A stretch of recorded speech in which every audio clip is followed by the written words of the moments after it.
Hello guys, welcome back. Every now and then we receive appeals to help our community in some way. Consider the next two hypothetical requests. You can only say yes to one of them. Request number one, help the General Hospital Blood Bank to recover its pre-pandemic levels. More than 1,000 people go through complex surgeries that need blood each year. Make a big impact in your community. Donate today. Request number two, please donate blood to help little Maria Smith, who is going through a painful and dangerous surgery on Monday.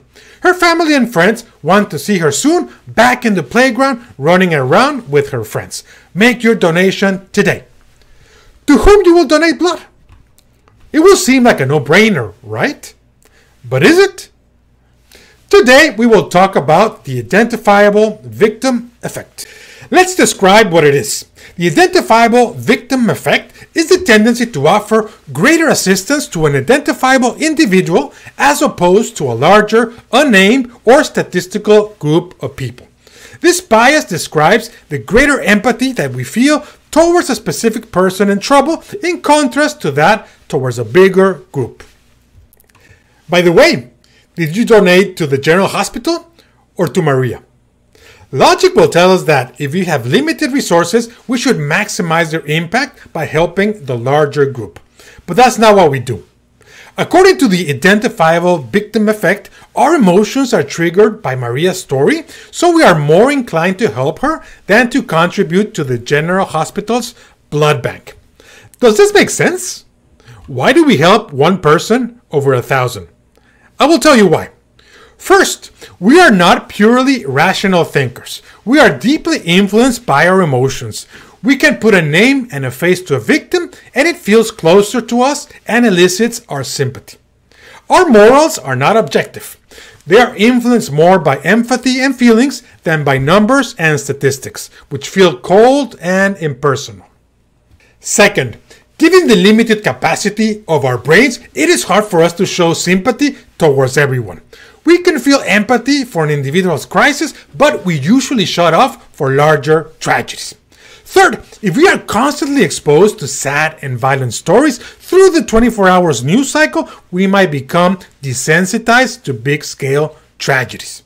Fourth, when we are contributing to an important but difficult cause, let's say like alleviating hunger somewhere or fighting global warming, we might feel that our help won't make a big difference.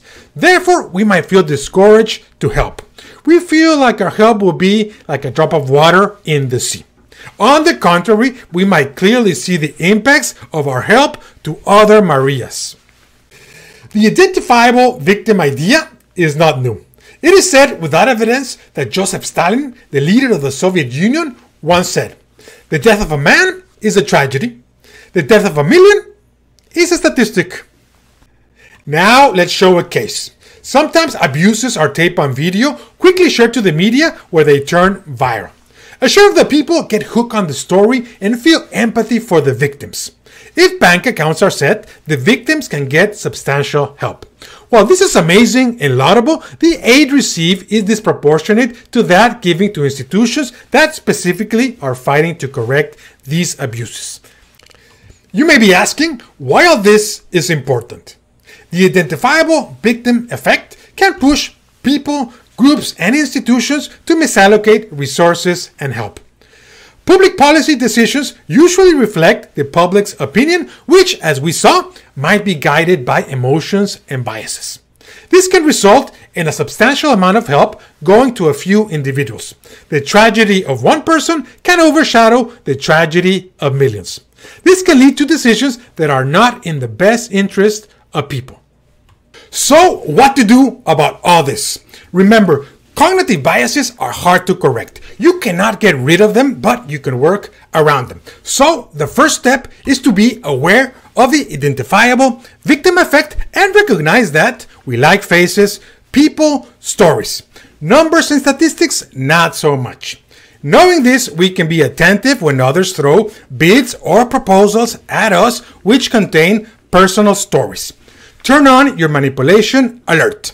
On the other side, institutions whose goals depend on mustering resources can adjust their messages and marketing strategies. Just a quick side note. The conceptualization of the identifiable victim effect is commonly attributed to the American economist Thomas Schelling. He wrote in 1968 that harm to a particular person invokes anxiety, sentiment, guilt, and awe. Schelling registered cases in which people are more willing to donate to a single patient in need of a life surgery than to an organization that would improve the infrastructure of an entire hospital. He concluded that a patient in need of a surgery is already a victim, so donors feel more responsibility to take action and more blame if something goes wrong. On the other hand, donating to the infrastructure of a hospital might help future patients who are not yet victims. Now it's time to go, but first, a disclaimer. Remember, this video is not the last word regarding the identifiable victim effect. Its goal was to ignite your interest in the topic so you go beyond. We hope you do your own research too. Send us your feedback so we can continue this conversation. Thank you for watching this video. See you next time.